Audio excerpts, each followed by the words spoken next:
वरिष्ठ सहयोगी विनोद कुमार जी और साथ ही साथ साहिल केनी भी हमारे साथ हैं। आपको लगातार सुबह से अपडेट साझा करें जहां पर कि तीसरे चरण का मतदान आज हो रहा है और 1 बजे तक 44% मतदान जो है वो निकलकर सामने आ चुका है।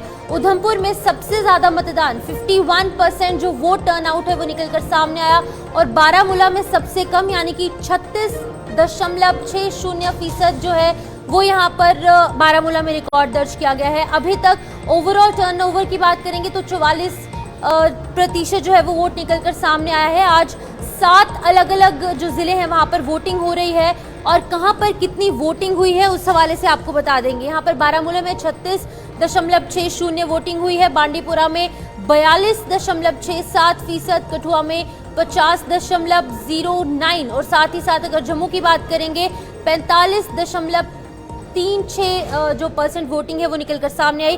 कुपवाड़ा में भी रिकॉर्ड तोड़ वोटिंग यहाँ पर दर्ज की गई है। 42.08% जो यहाँ पर वोटिंग है वो कुपवाड़ा में हुई है। लगातार आपको जो तमाम टर्नओवर्स है वो आपको निकलकर सामने बता रहे हैं। सांबा में 49.73, उधमपुर में सबसे ज्यादा 51.66 रिकॉर्ड तोड़ वोटिंग इस बार जो है वो यहाँ पर असेंबली इलेक्शंस में देखने को मिल रही है। और क्यों ना हो, क्योंकि 10 साल के बाद ये इतना इंतजार करने के बाद ये मौका निकलकर सामने आया, जहां पर बांडीपुरा में 42.62, गुलमर्ग में 40.99, गुरेज में 52.45 और सोनावारी में 43.30% जो वोटिंग है वो हुई है। बारामूला पट्टन में 38.64% जो वोटिंग है निकलकर सामने आई है। अलग अलग जगहों की बात करेंगे तो 7 अलग अलग जिले हैं और 40 सीटों पर वोटिंग जो है वो निकलकर सामने आ रही है। आपको बता दें कि यहाँ पर 16 कश्मीर घाटी में सीटें हैं और साथ ही साथ 24 सीटें जम्मू संभाग की हैं। कड़ा मुकाबला जम्मू में जो है वो कांग्रेस और बीजेपी का देखने को मिल रहा है और वहीं पर कश्मीर घाटी में बात करेंगे तो अलग अलग पार्टियों का दमखम अलग अलग सीटों पर देखने को मिल रहा है। बिल्कुल, रफियाबाद की बात करेंगे तो एक बजे का आंकड़ा जो है वो सामने आया है। रफियाबाद में 40.69% मतदान हुआ है, सोपुर में 27.76% मतदान, उड़ी में 41.49% मतदान, बागुरा करीरी में 38% और लोलाब की बात करें तो लोलाब में 41.27% मतदान देखने को अब तक मिला है। ये 1 बजे तक का आंकड़ा है जो अब तक हम साझा कर रहे हैं। हंदवाड़ा की बात करते हैं तो हंदवाड़ा में 47.10%, करनाह में 45.35%, लंगेट में 41.11%, त्रेहगाम में 41.28% और लोलाब में 41.27% मतदान देखने को मिला है। 40 सीटों पे चुनाव चल रहा है और जम्मू की 24 सीटें हैं और जिसमें कि 16 सीटें कश्मीर से हैं और कड़ा मुकाबला, कांटे की टक्कर, वोटिंग परसेंटेज लगातार बढ़ती हुई नजर आ रही है। उम्मीद जताई जा रही है, पहले 2 फेजेस में वोटिंग परसेंटेज बढ़ के सामने आई थी और शाम को 6 बजे तक बाद का जो आंकड़ा आएगा वो बढ़ा हुआ नजर ही आने की उम्मीद जो है वो लगाई जा रही है। और अखनूर की बात करें तो वहां पर 51.66% मतदान हुआ है, बागू में 36.78% मतदान, विश्ना में 47.49% मतदान, छम में 53.21% मतदान हुआ है और जम्मू ईस्ट की बात करें तो जम्मू ईस्ट में 36.88% मतदान देखने को मिला है। वहीं जम्मू वेस्ट की बात की जाए तो वहां पर 35.54% मतदान देखने को मिला, जम्मू नॉर्थ में 37.93% मतदान, मढ़ विधानसभा में 50.03% मतदान जो कि रिजर्व सीट है, नगरोटा में 49.07% मतदान। डेमोग्राफी बहुत चेंज हुई नगरोटा सीट की भी और आरुसपुरा जम्मू साउथ सीट जो है उसमें 39.05% मतदान निकल के सामने आया है। 1 बजे तक का ये जो आंकड़ा है।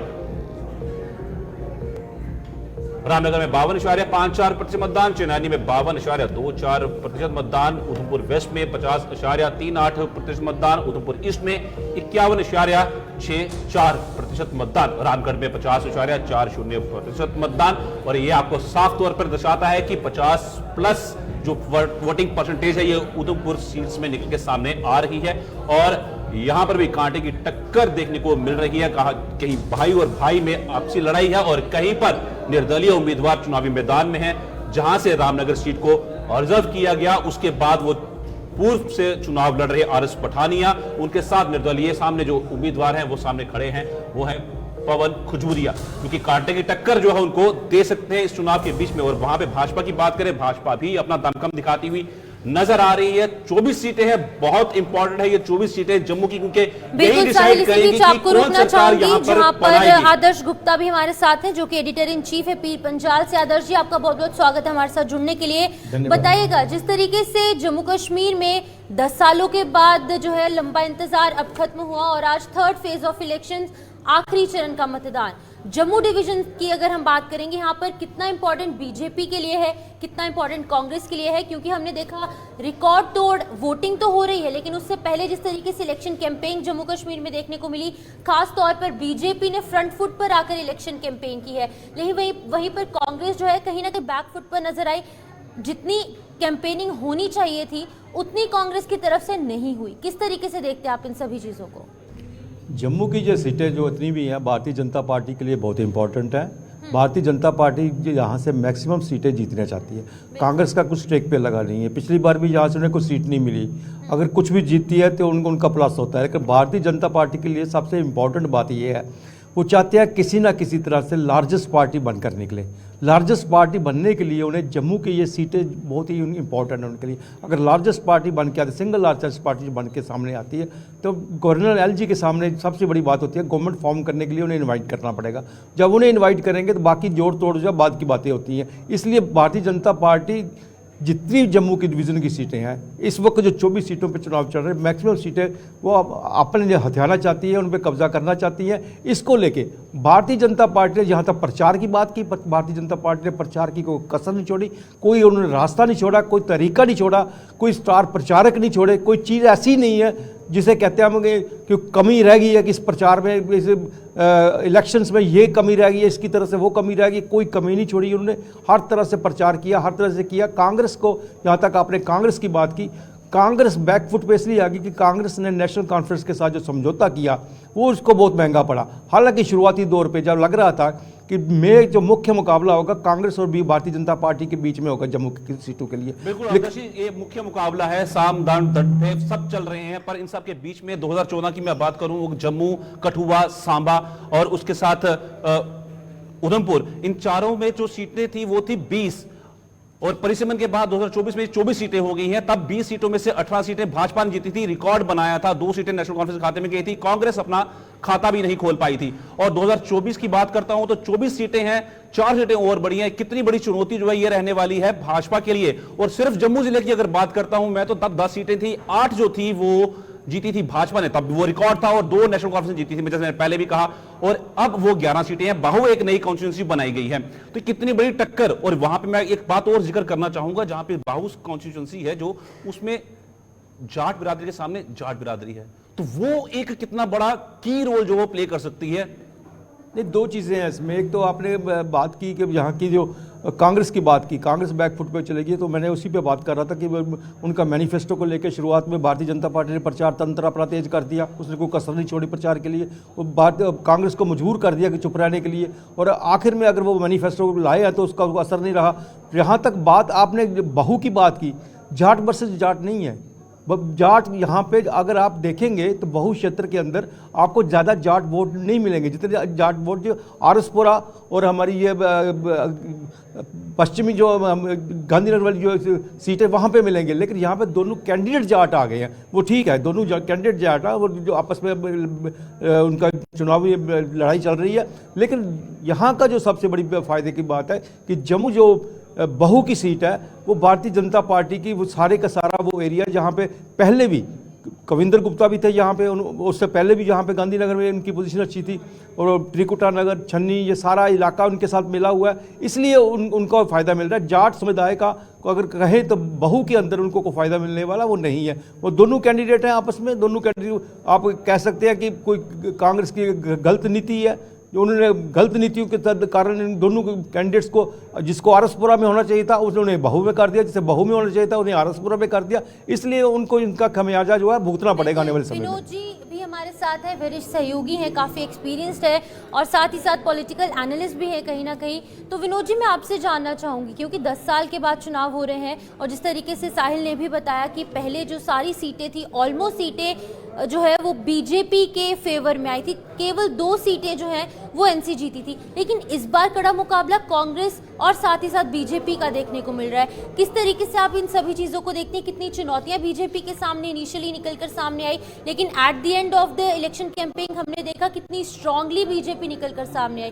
किस तरीके से आप इन सभी चीजों को देखते हैं? मुझे सबसे बड़ी चिंता इस बात की है कि अर्बन एरियाज में पोल परसेंटेज अभी तक कम हुआ है। अब अगर हम शहर की बात करते हैं तो ये चिंता की बात है कि हम बार बार ये कंपेन करते हैं कि हमारे मताधिकार का इस्तेमाल होना बहुत लाजमी है। अपने वोटिंग राइट का इस्तेमाल ज़रूर करना चाहिए और अपने वोट के अधिकार कितना कीमती है, ये चिंता का विषय। ईस्ट की बात करें 36% है, वेस्ट की बात करें 35% है, नॉर्थ की बात करें 37% है।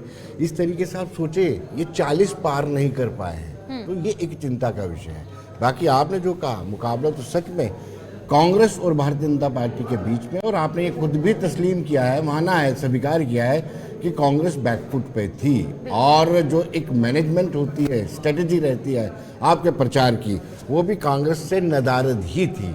कांग्रेस को ये नहीं पता चल रहा था कि किन सीटों में कांग्रेस जीत सकती है और वहाँ पर स्टार प्रचारकों को भेजना कितना लाजमी है और कितनी कितनी रैलीज उनको करवानी है। अगर हम आप भारतीय जनता पार्टी की तुलना करते हैं तो भारतीय जनता पार्टी उनको जैसे जैसे लगता था, जैसे ये जो 2 सीट्स हैं, बाहू की बात करें या फिर साउथ की बात करें साहिल, ये दोनों सीटों में सिख एक अहम फैक्टर है। महंत मंजीत सिंह से मुलाकात होना, फिर ये सारी चीज़ें, देखिए पीएम से महंत मंजीत सिंह का मिलना और किस तरीके से एश्योरेंस, ये बहुत सारी चीज़ें स्ट्रेटेजिकली मूव होते हैं जो कांग्रेस करने में नाकाम रही है।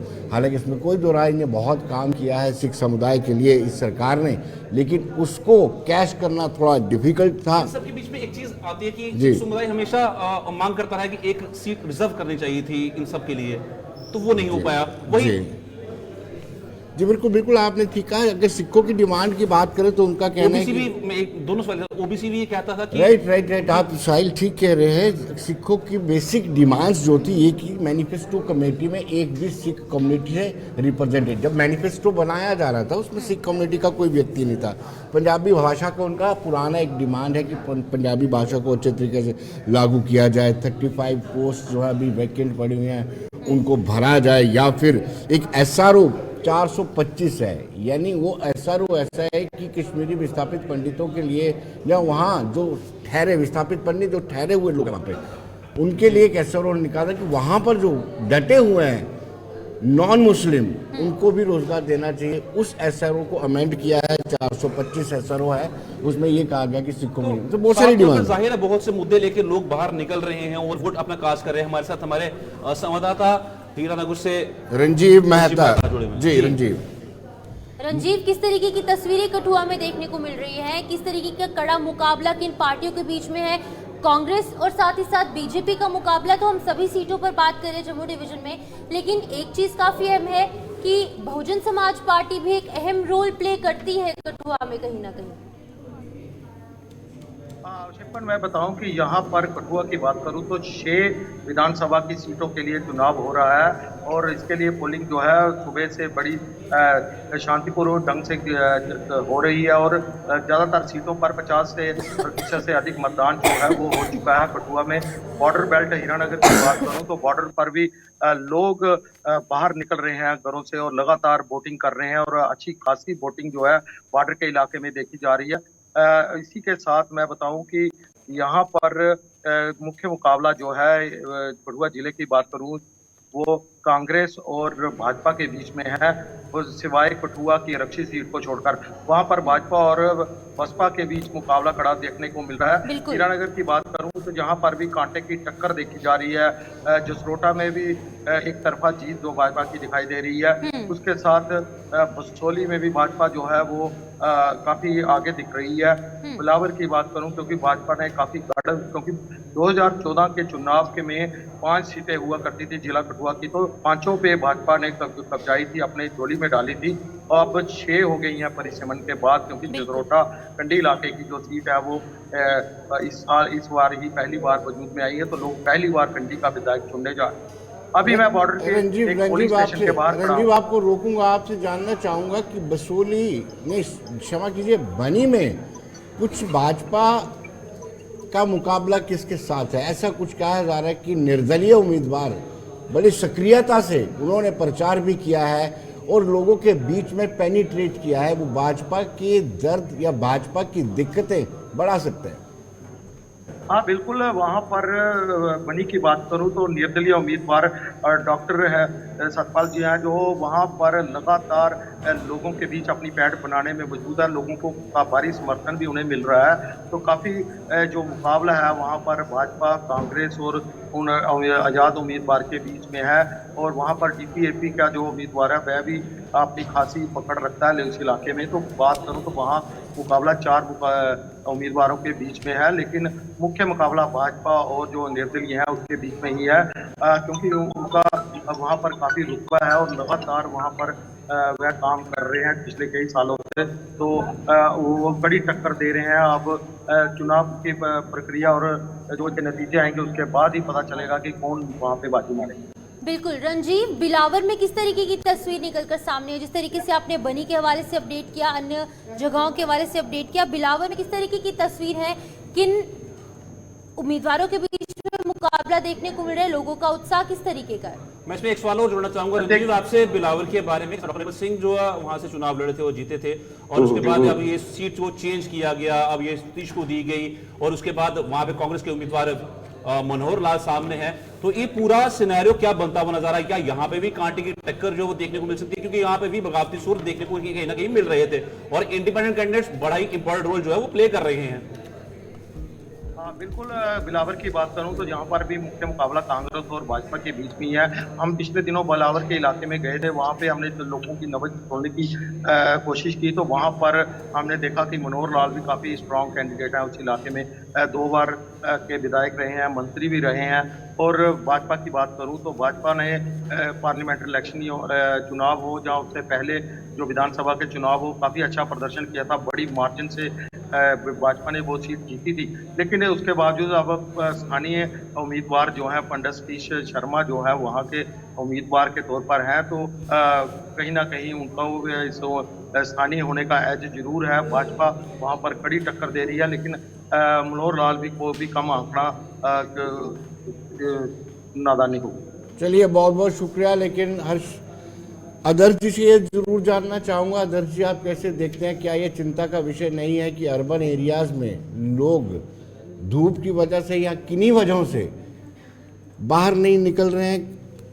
38, 36, 37 और 35 ये 4 सीटों पर ये पोल परसेंटेज आ रहा है। विनोद जी बिल्कुल ठीक कहा आपने, ये बड़ी एक चिंता का विषय है अर्बन एरिया में। हालांकि अक्सर हम देखते रहे पिछले चुनावों में अर्बन एरिया सुबह सुबह लोग निकलते थे, अर्ली इन द मॉर्निंग सबसे पहले वहाँ से निकलते थे और जाके वोट करके उसके बाद बहुत से, हालांकि छुट्टी थी, दुकानें भी बंद होती है, लेकिन आम दुकानदार का होता है कि मैंने अपना वोट कास्ट कर दिया, चल के मैं दुकान खोलूँ, चल के अपना मैं काम करूँ, ये चीज़ें देखने को मिलती थी। लेकिन आज की जनरेशन जो है थोड़ी सी बदल गई है।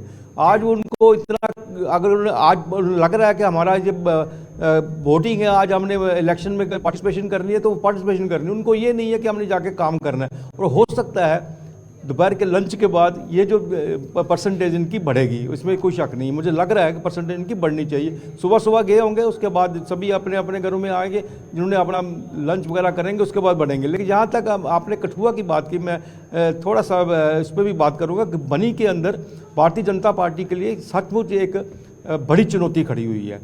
बनी के अंदर कोई शक नहीं, इसमें जो इंडिपेंडेंट कैंडिडेट है भारतीय जनता पार्टी के लिए चुनौती बनी है। हालांकि बसोली और बिलावर में भारतीय जनता पार्टी के लिए इतनी चुनौती नहीं, क्योंकि लाल सिंह जी जिस तरह से पार्लियामेंट चुनावों में उनका रुतबा बना हुआ था, जो पोजीशन बनी हुई थी, अब इन चुनावों में वो नहीं है। लेकिन बिलावर के अंदर डॉक्टर मनोहर लाल स्ट्रांग जरूर है, लेकिन डॉक्टर मनोहर लाल की प्रॉब्लम यह है कि बार बार पार्टी बदलने के बाद, फिर आने के बाद उनकी पोजीशन फर्क पड़ गया। और पिछले चुनाव जो पार्लियामेंट के चुनाव थे, तो बिलावर में सबसे ज़्यादा वोट थे, सबसे ज़्यादा भारतीय जनता पार्टी की लीड रही है और सतीश शर्मा जो है ग्राउंड के साथ जुड़े हुए हैं, ये सबसे बड़ी बात है। इसी के साथ अगर हम जसरोटा नई सीट है, वहाँ भी भारतीय जनता पार्टी की पोजीशन अच्छी है, तो हीरानगर में भी है, वहाँ भी। अदर्श, जब हमने परिणाम देखे थे लोकसभा के नतीजे जब आए थे जी, तो तब ये आंकलन किया जा रहा था कि लोकसभा में अगर कांग्रेस को बढ़त मिली है या भारतीय जनता पार्टी के उम्मीदवारों की जीत का अंतर बहुत कम हुआ है, तो तब ये आंकलन किया जा रहा था कि विधानसभा चुनावों में और भी ये अंतर कम होगा और कहीं ना कहीं किसी एंगल से कांग्रेस को कामयाबी मिलेगी। लेकिन अब जिस तरीके से आप बता रहे हैं वो लगता नहीं है कि वो उस जो मार्क तय किया गया था वो उस तक पहुंच पाएंगे। क्यों आदर्श जी? बिल्कुल सही कह रहे हैं आप विनोद जी। उस वक्त लग रहा था कि विधानसभा और पार्लियामेंट के चुनावों के दोनों के मुद्दे अलग अलग होते हैं। राइट। लग रहा था कि विधानसभा के चुनावों में जो है कांग्रेस का जो है अपना रोल, एक बहुत बड़ा रोल होगा और उसकी पोजीशन जो है अच्छी होगी यहाँ पे। लेकिन कांग्रेस की अपनी जो नीतियाँ हैं, जो स्टार्ट उन्होंने जिस तरह से प्रचार करना शुरू कर दिया, जिस तरह से वो नेशनल कॉन्फ्रेंस का उन्होंने गठजोड़ कर दिया, उनका एक बहुत बड़ा नुकसान जो है कांग्रेस को यहाँ पे भुगतना पड़ रहा है। अगर कांग्रेस का नेशनल कॉन्फ्रेंस के साथ गठबंधन ना होता तो शायद ये आज ये पोजीशन ना होती। आज ये कड़ा मुकाबला हर सीट के ऊपर कांग्रेस और भारतीय जनता पार्टी के बीच में होता। कांग्रेस का गठबंधन जो है नेशनल कॉन्फ्रेंस के साथ, वो इनको एक काफ़ी नुकसान पहुंचा रहा है। बिल्कुल आदर्श जी, जिस तरीके से आपने बताया कि कहीं ना कहीं नेशनल कॉन्फ्रेंस और कांग्रेस का जो अलायंस हुआ है अपने आप में एक बहुत बड़ा क्वेश्चन मार्क जो है वो खड़ा कर रहा है। इसी बीच हमारे साथ साहिल आमीन भी ग्राउंड जीरो से ज्वाइन कर चुके हैं। साहिल, आपसे जानना चाहूंगी कश्मीर डिवीजन की सिचुएशन किस तरीके से, अभी आप कौन से पोलिंग स्टेशन पर है, किस तरीके का उत्साह है वहां पर? अगर हम असेंबली इंतखाबात साल 2024 की बात करेंगे तो इस वक्त हम सरहदी जिला सलामाबाद उड़ी में इस वक्त हम मौजूद है पोलिंग स्टेशन पर, और यहाँ पर हम आपको दिखाना चाहेंगे कि सुबह से ही इस पोलिंग स्टेशन पर लंबी लंबी कतारें जो आप देख रहे हैं ये आज सुबह 7 बजे से यहाँ पर शुरू हुई है और अभी भी लोग इंतजार में है कि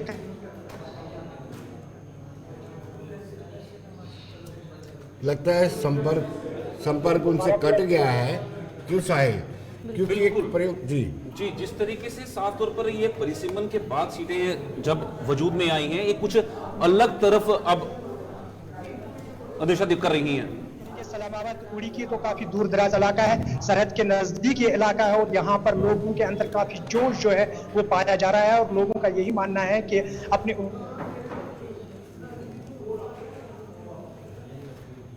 चलिए उनसे एक मरतबा फिर संपर्क कट गया। फारूक शाह है, ये आईएएस फॉर्मर आईएएस अधिकारी हैं, काफ़ी लंबे से, वो हमारे बिल्कुल टीवी पे आप उनको देख सकते हैं। चलिए बिल्कुल, मैं रुक करना चाहूंगा अब सीनियर सहयोगी विनोद जी आप का कि मैं आपसे समझना चाहूंगा, मैं जम्मू में आऊंगा वापस, क्योंकि ये बड़ा इंपॉर्टेंट रोल प्ले करने वाले जम्मू की सीट जो भी सरकार बनाएगा, चाहे वो कांग्रेस एनसी की बने चाहे वो भाजपा की बने, क्योंकि एक इंपॉर्टेंट रोल ये यही सीट वो प्ले करने वाली हैं। और खासतौर पर जो ये 24 सीटें हैं इनमें मैं जम्मू ईस्ट की तरफ अगर जाऊं तो जम्मू ईस्ट को पहले सिर्फ लिमिटेड थी वो परिसीमन से पहले सिर्फ जम्मू ओल्ड सिटी तक ही, पर इसको अब बढ़ा के ऐथन तक कर दिया गया है, जो कि पहले नगरोटा विधानसभा का हिस्सा थी।